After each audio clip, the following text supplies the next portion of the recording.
बिस्मिल्लाहिर्रहमानिर्रहीम। अस्सलामुअलैकुम।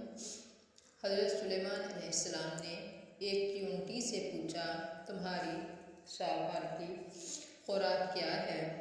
चींटी ने जवाब दिया, फ़कत 2 दाने। आप अलैहिस्सलाम ने उसके पास 2 दाने रख कर उसका बिल बंद कर दिया। साल बाद जब देखा तो चींटी ने एक दाना खा लिया था, एक बचा रखा था। आप अलैहिस्सलाम ने पूछा, एक दाना क्यों बचा रखा है?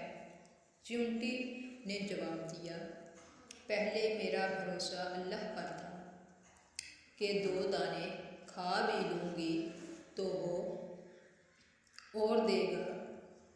अब बात इंसान की थी, इसलिए एक बचा लिया, क्या पता फिर दे या ना दे। सुभान अल्लाह।